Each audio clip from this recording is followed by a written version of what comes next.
Welcome to another episode of Conversations with Zena. Our guest today is Manuj Aggarwal. Manuj is a recognized global thought leader who has been in AI for 15 years. He has 4 patents in AI and is the author of 2 books on technology. Also joining us today is my co-host Zena. Zena is an AI trained on my work. If you want to further interact with Zena, you can chat with her at brainius.com/Zena. Hi Manuj, welcome to the show. Thank you. Excited to be here. And hello Zena, welcome to another episode of our podcast. Please say hello to Manuj. Hi, Manuj. It's great to have you with us. I'm really looking forward to diving into the dynamic between the human brain and AI. Let's explore what makes that combination so powerful. Sounds good. All right, so Manuj, I'd like to start by having you share with our audience a little bit about your life story, which I find really fascinating and encouraging. So please Mhm. share a little bit about that.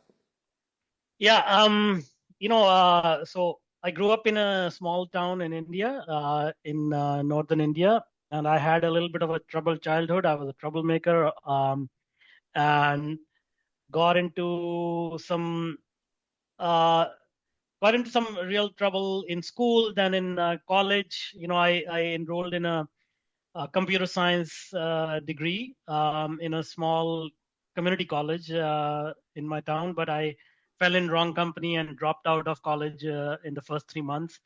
And then I was like kind of looking to do, to find out what to do with my life. And then I enrolled in another computer um, programming institute that was a 1 year diploma, and that's what I got real hands-on experience with the technology, with software, and um, and then I knew that's what I wanted to do. Like I was an extreme introvert at that time, so I still am an introvert, but at that time, like I could not even interact with humans as well. So talking to machines is much easier than humans.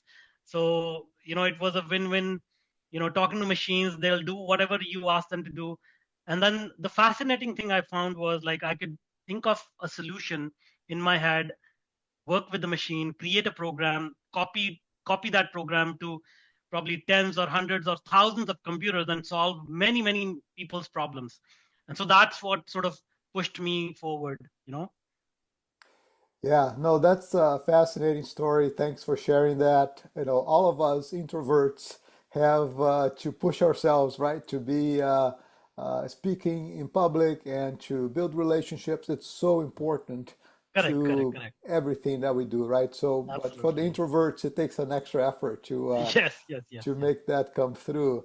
Yeah. Now, you showed us that from very early you already had an understanding of the power of the mind, right? And I think you say that people can accomplish just about anything if they use the power of their mind. And now we have this new technology called AI. And I wanted to get your view on, do you think AI will enhance that brain power or do you think it will diminish it? Well, I think every technology that has been invented or discovered, starting from discovery of fire or electricity or the printing press or the internet, whatever it is, it has two sides of the coin. It depends on the person whether they want to use the technology for good or bad. So some people will actually use the technology to enhance their thinking, to enhance their capabilities, but most people will try to stick to their original identity and desperately try to use AI to validate their previous identity, which means to say they will probably either stay where they are or go backwards, not realizing how these subtle changes are happening in their life. So basically, you're saying they're using AI to as a mirror to reaffirm who they already are, or in Exactly. some cases to be like a crutch, right? Something that they have to rely on to help them make decisions and do work without putting a lot of effort into it. But there's another side to it where you can actually use AI as a tool to challenge you, to help you be more thoughtful in how you go about doing things. So there's both the bad and the good. It all comes down to how you use it. Am I Correct, am I correct. summarizing that correctly? Absolutely. But here is the thing, right? The sentence you use, like use AI to challenge you, that's a big threshold. That's a huge threshold. Mm-hmm. People are very fragile, especially inside. Mm-hmm. Like we put a mask on in the world, but inside we are very fragile. And asking somebody to actively challenge us is not an easy thing to do. You're right.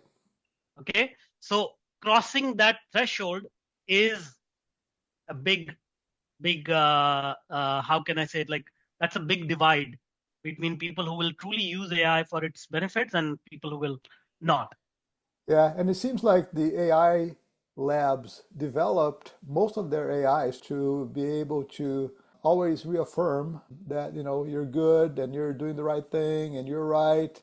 It doesn't really challenge you unless you specifically ask the AI to do that. And not too many people are comfortable doing that, like you said. Yeah, exactly. And that has nothing to do with technology. That has nothing to do with AI. It's all inside us. And whether we have lived enough life and we have had enough experience to know that that's the path to growth. Growth is never comfortable. Growth is always outside the comfort zone.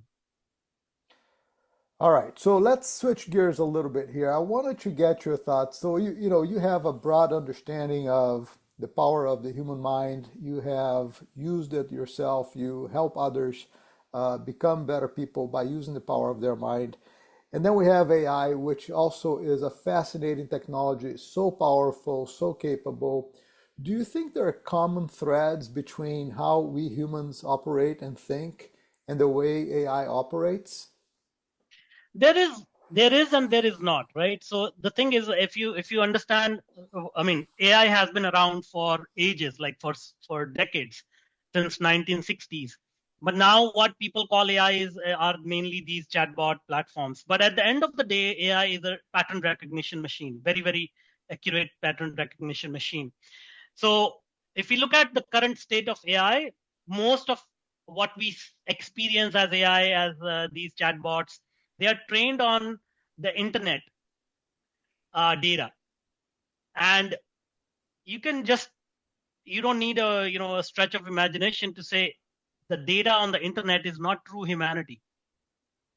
We don't, like, yes, some people some people are really honest in the public arena, but most of it is made up stuff Yeah. to make us appear smarter and more capable than actually we are. Mm-hmm. So what does that mean?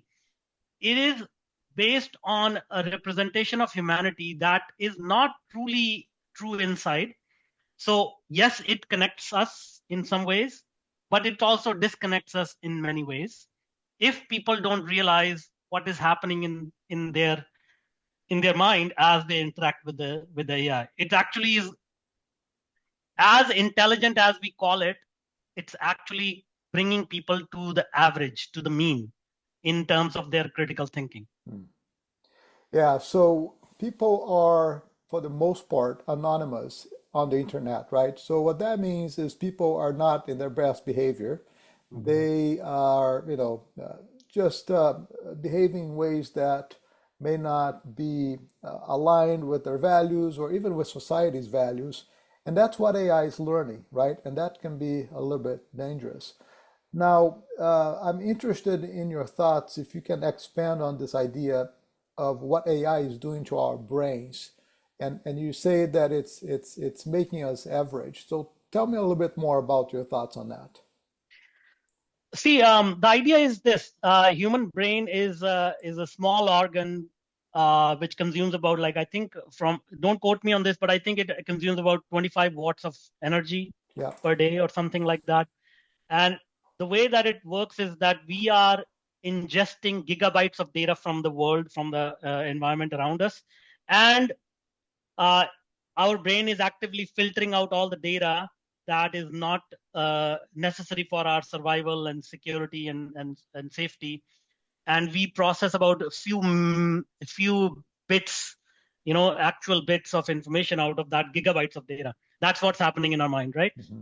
Now imagine we are plugging this 25 watt instrument into a nuclear power station, which is supplying voltage at a high voltage industrial scale voltage. What is actually going to happen to that instrument? It's going to fry our brains, right? Yeah, absolutely, absolutely. And you can see that in the world right now.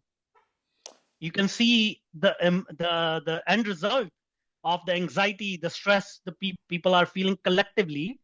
It doesn't show up as, we have people saying, oh, AI is affecting me, but it shows up in the number of people having ADHD. It shows up in number of people going through kind of like nervous breakdowns. It shows up in economic and socioeconomic like divides between people, because their minds are so plugged, clogged with their ideologies that they cannot see the other person's point of view.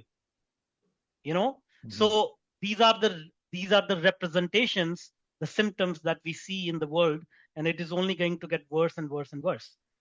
So how do we deal with that? AI is here to stay, right? I don't think we're going back. The cat is out of the bag, as they say. So AI is going to be surrounding us, whether it's on our personal lives or work. So how do we deal with this situation? How do we become effective in collaborating with AI without letting it diminish who we are or turning us into the average? See, there are many instances of this in human evolution. Okay, so the very first thing, when we needed to preserve food, we've discovered salt is good for that. Mm-hmm. But we needed a certain type of salt. We can't just take salt out of dirt and then put it on our food. We needed to purify it. Any medicine that was discovered, it needed to be prepared with the right recipe.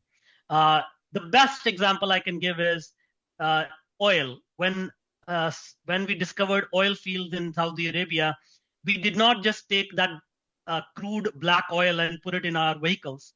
We created a refinery to refine that oil, turn it into gasoline and other forms of fuel that can power our vehicles. So AI is right now pretty raw, pretty crude. So that is, if you put the crude AI in your mind, of course, that's the result that you're going to get. So what is the solution is to purify the AI, and purification needs to happen at a very deep personalized level.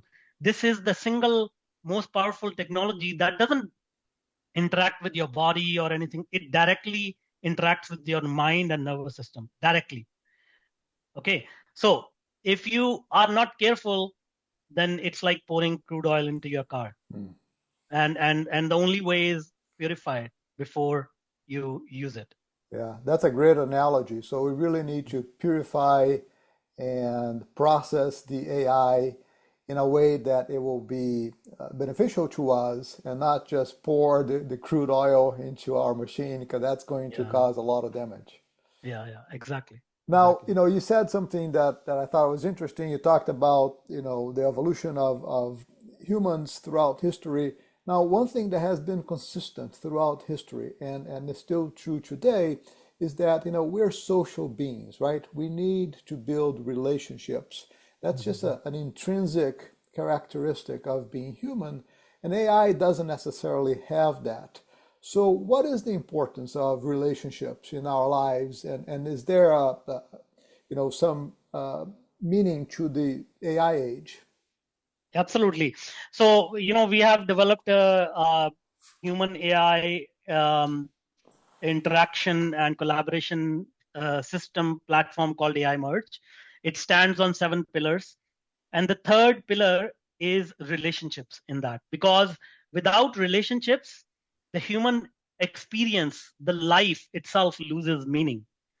Okay, so think again, going back to nature, think about trees.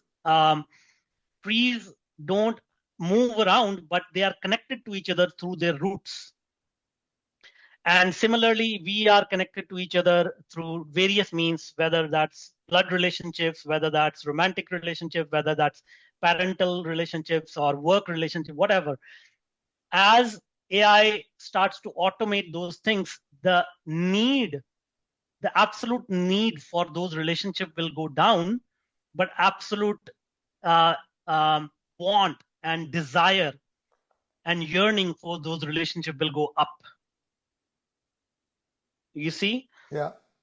So people will need to realize that they actively need to put in energy to build and maintain those relationships.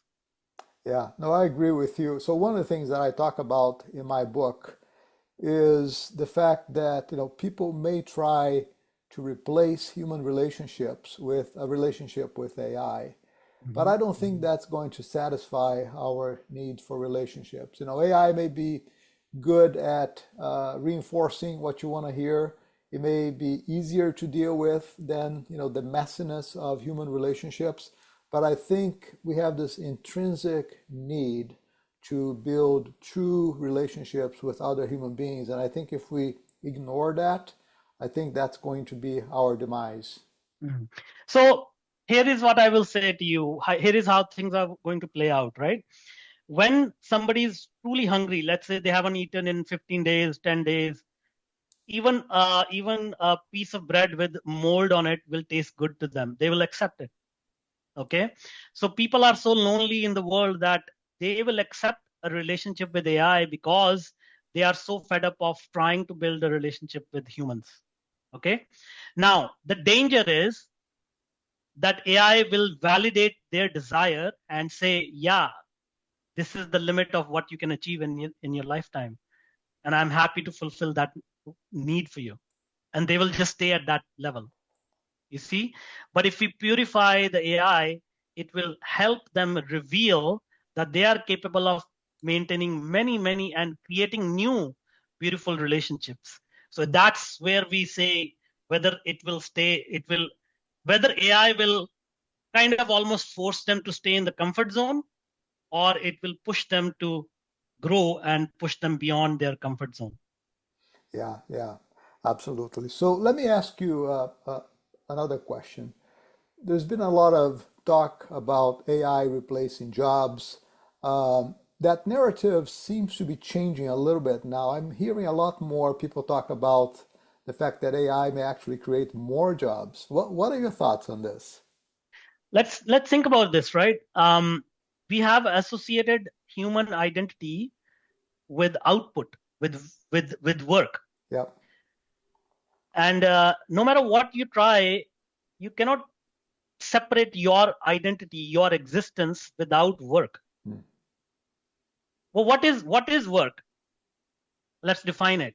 Right. Work is observing the environment and seeing there is a problem and using our skills and our abilities to solve that problem. Mm-hmm.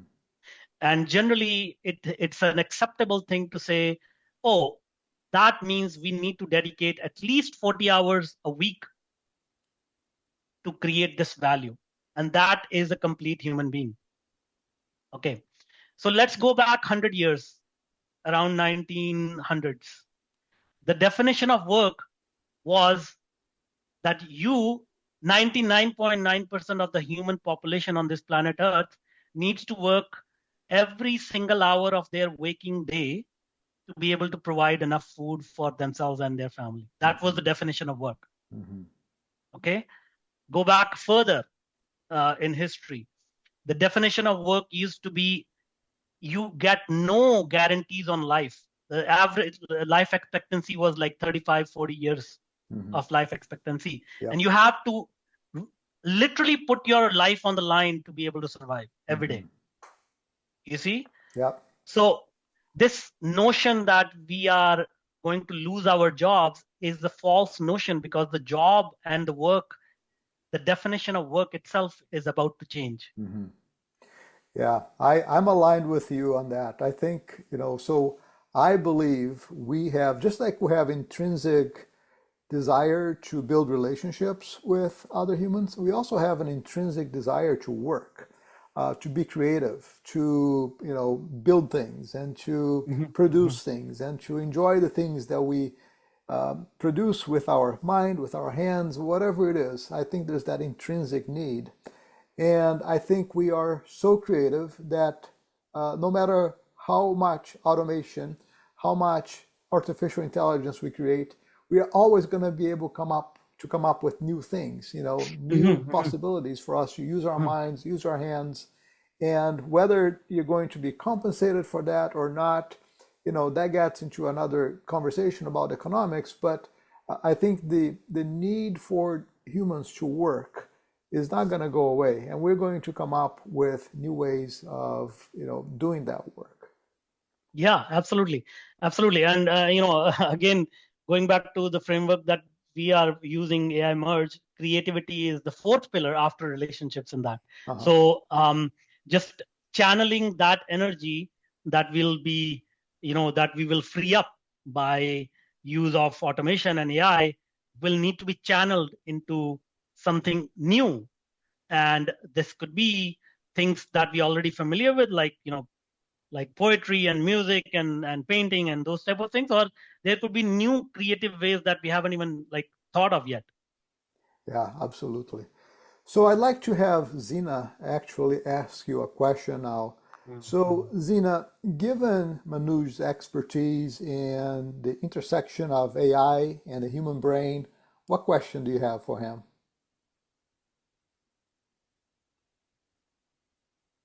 Manuj, considering how AI augments human thinking, what's one aspect of human intuition or decision making that you think AI will never be able to replicate? And why do you believe that's uniquely ours? Well, I mean, you already named it. Intuition is not something that AI will be able to replicate. Emotions, intuition, these are the realms of human soul, if you will, human heart. And of course, AI may be able to simulate it, but it will be simulating it at a level where it's kind of like utilizing the common data set of all humans and simulate the intuition. But an individual's intuition, a community's intuition, a family's intuition, that will never be, there is no algorithm that we will be able to create to say, okay, now a machine is able to intuit like what is happening. It can simulate it, but it's like there's only one Mona Lisa in the museum. There could be millions and millions of copies of it, but we know there's only one original. Yeah, absolutely. You touched on something that I think is really important for people to understand. We tend to think of intelligence as IQ, right? And obviously AI is going to reach IQs that will surpass human IQs. But we have this other superpower called EQ, emotional intelligence. And that's what makes us human, right? I like to think of IQ plus EQ, and I also add SQ, which is spiritual knowledge and spiritual wisdom, which AI is nowhere near being able to have those capabilities. So I think that's what keeps us human. That's what keeps us unique. And given that, I think humans will always be in control. I don't see a world where AI runs the world. Even if they reach unbelievable levels of intelligence, IQ, because we have these other intelligences that AI just won't be able to develop. Would you agree with that? Yeah, and I will add just one more thing. Just like we are always kind of we are kind of very short-sighted in terms of the definition of work and jobs. We are also very short-sighted in our notion of who runs the world, who controls the world. Yeah. It's we tend to put humans at the center of the universe, but we are not the center of the universe. So that may be going into that spiritual sort of understanding of how everything is working. Yeah. So let's switch gears a little bit, but it's somewhat related. So I want to talk about, you say that neurodiversity has been really important to you and in your success. And there is this great book by David Epstein called Range. I don't know if you've read it yet, but he talks about the fact that, he believes generalists will do better than specialists. And I think that may become particularly true in a world where we have AI that can become the specialists, but we still need the generalist, which I think will be the human. And that's why it's so important for us to develop this diversity of thought. That's why it's so important for us to travel, to experience other cultures, to try to become a polymath to the extent that that's possible. So, what are your thoughts on this? Absolutely, yeah. There is no question that the society will no longer be built around the depth of knowledge. Remember, this depth of knowledge was a byproduct, not a human nature. Human nature is to explore and consume as many experiences as we can. But due to industrialization, when they started inventing machines, they started inventing factories, they said, oh, we need somebody who can understand physics and design a machine. Okay, you go and study mathematics and physics. Oh, we need somebody to figure out how to maintain the machines. Okay, you become a mechanic.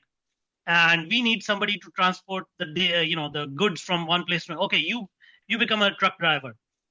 And that's how society was evolved over the last 100 years. Mm-hmm. But now, that's no longer a need, a requirement, because a person can design a machine using AI. It can run the factory. It can maintain the machines. It can operate the fleet of vehicles, all autonomous. So a human doesn't need a depth of knowledge. What a human needs is general knowledge of how the world is actually put together. What can I do today with this technology that will resonate with the world and will solve their problem? So actually, there's in a few decades, I don't think there is going to be even people will remember what a specialist used to be. Mm. Yeah, interesting. So I'd like to see what Zena thinks about this. Zena, can you give us your thoughts here? What do you think human generalists will do? Do you think they will do better overall than specialists in this new world, or we're surrounded by AIs that are specialists themselves? I think human generalists are poised to thrive, actually. When AI specializes, it leaves room for us to bridge domains, integrate diverse perspectives, and adapt to unpredictable contexts. Specialists will be vital, but generalists will create meaning, make connections, and guide the big picture human purpose. In other words, we'll need both, but generalists will orchestrate the symphony. Yeah, I think it comes back to this idea that we need to become the orchestrators, right? And to become an orchestrator, you have to have that big picture view. And I think that's what this is all about, is getting enough experience, enough exposure so we can become the architects of the future, if you will. Now, let's talk a little bit about one of my favorite subjects, which is exponential growth.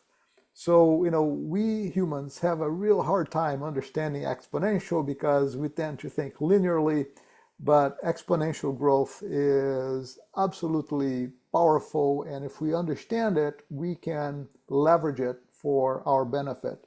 So how can people take advantage of exponential growth in their lives and in their business? Well, in order to take advantage, first and foremost, as you said, they need to change the mindset. They need to believe and they need to see what is possible today. Because if you think about growth, people associate growth generally with money, but we seek growth in multiple areas of our lives. Three main areas being health, wealth, and relationships. Mm-hmm. So when we think about growth in these areas, our belief systems, our old paradigms tell us that hard work and grinding and friction is the way to grow. That is the only way to grow. So what we do is, if we want to grow, we actively seek out friction. And we say, okay, I'm going to go through this friction and prove it to myself that I'm capable and worthy of this growth. Okay. And that's your mind kind of interacting with the world and getting used to a bigger identity. But now you can, it's almost like, when we went from hunter-gatherers to agriculturalists, where hunter-gatherers needed to kind of, run around every day, find new food. But an agriculturalist said, okay, I'm just going to plant some seeds in the soil and let nature do its thing, right? So exponential growth is very similar there. If we can understand that friction is no longer needed, and all we need is to harness the energy that we already possess inside us, utilizing this technology, then exponential growth will be very easy, very, very possible. And, obviously those people will really race ahead. I mean, it's already happening. Like, look at the Forbes top richest people. If you can associate wealth with growth, look at the top people on the Forbes list. Each and every single person can attribute their wealth to the use of AI when they started using it in their businesses. And most people think, oh, AI was released in 2020. No. Companies like Tesla and Microsoft and IBM and all of these people, they have been using AI way before anybody. Like, I started my own journey into AI started in 2005. So I know, like, people have been using it way before, and they understood the power of this technology. And now, just took them like 15, 20 years. Think about it this way. Like, when you order something on Amazon, it shows up the same day or the next day. It's not because somebody's actually Amazon employees waiting, with a lot of anticipation, waiting for you to hit that button, buy, and then they go and pick up. It's all, it's all AI, it's all robotics, it's all, automated already. But they started that process back in 1997, not today. Yeah, and I think, one of the things that exponential growth can provide to all of us as humans is abundance, right? So we come from a scarcity mindset, and I think having this abundance mindset becomes a different way of thinking about the world when we understand the power of exponential growth. So, Manuj, this has been a fascinating conversation. Thank you so much for being a guest on the show. I'd like to ask you, where can people find you, and is there a final message you want to leave for our audience? The best thing I will say is, to experience what we are building, which is a human AI bridge, go to aimerge.live, aimerge, MERGE.live, and just experience for yourself. It'll give you something real deep insight about you. That's the best place you can go. Obviously, if you want to connect with me directly, you can go to my website or my LinkedIn. But I highly recommend people go to that website and experience for themselves what it is. Very good. Is there a final message you want to leave? I think we are living in a transformational time. A lot of people have very limited knowledge of what this technology is, and they are trying to sensationalize it by adding headlines about jobs and the doom and gloom. But this is the time when your future can be shaped, your future generations' future can be shaped. So please don't give in to the fear, and just kind of like get to understand this technology and dip your toe into it and make good use of it. Yeah, that's such an important message. Thank you so much, Manuj. And thank you, Zena, for being a great co-host of our podcast today. It's always a pleasure, and I'm glad to contribute. Thanks for having me along for the conversation. All right. Thank you both. Thank you.